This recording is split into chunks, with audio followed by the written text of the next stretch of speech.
Good afternoon. My name is David Kahn, and I'm recently retired from a successful career in information technology. And in addition to all my hobbies, Go, mechanical puzzles, photography, and things like that, I wanted to bite off an important problem to work on. And I looked around at the world, and I saw a lot of people making bad decisions. I saw people voting for candidates that made no sense, voting against their own self-interest, and I thought, what can be done about that? In particular, I noticed two big things that are happening. Number one, people can't tell fact from fiction. And number two, people can't logically reason from what they know to logical conclusions. So I wanted to think a little bit about those issues. And to start with, what is a fact?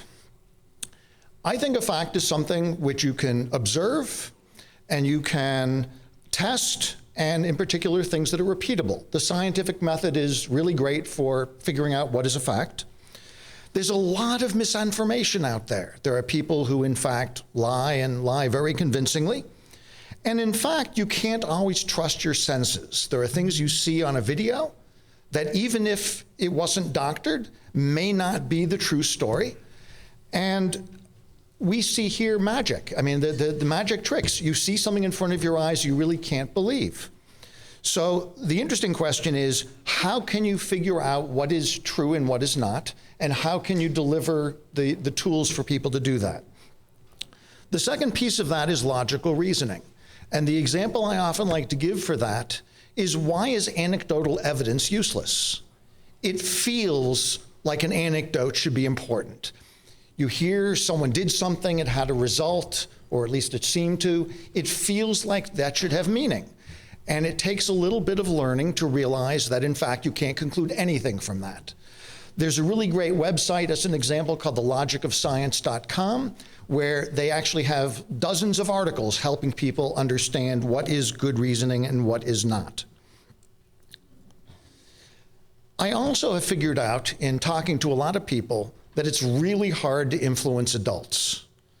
I think within this room, I don't think I would have a lot of arguments with any of you about almost anything. But when you go out into the world, it's really hard to get adults to change.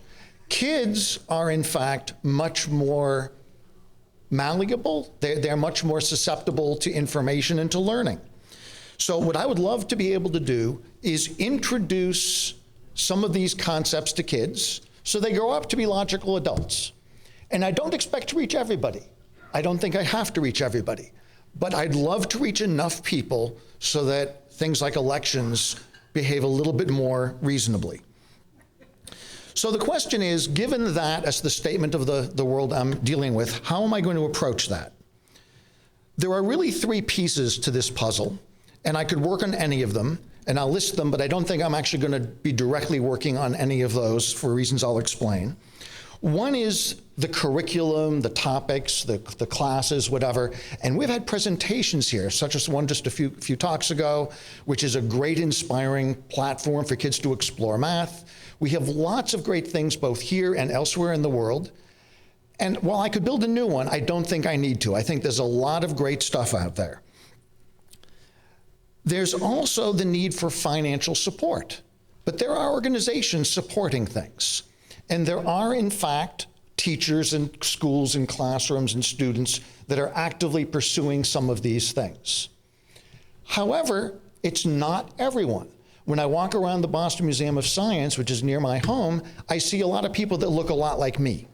And that's not everyone I want to be reaching. So it turns out, I think I need to focus on two areas. One is providing the glue, connect the people with the need, the finances to make it happen, and the resource that will be useful to them. Sort of be a connector or a conduit to bring things where they're needed. And this also involves finding ways to replicate things. To a question I asked of an earlier thing of, like, could we make more copies of a particular exhibit? And the other thing is to do more promotion. To go out to school systems in underserved communities and somehow try to find a teacher, a superintendent, somebody who's willing to entertain the idea of bringing these things into the curriculum. So I think what I need to do is focus on those two things, being the connector and doing more promotion. I think a lot of what is needed is already out there. So that's what I'm going to be doing. I welcome any feedback from anyone here on any things you think I've got wrong in the analysis, any things you think I should do to redirect my effort. And I, of course, look forward to working with any or all of you who are interested in helping to bring this about. Thank you very much.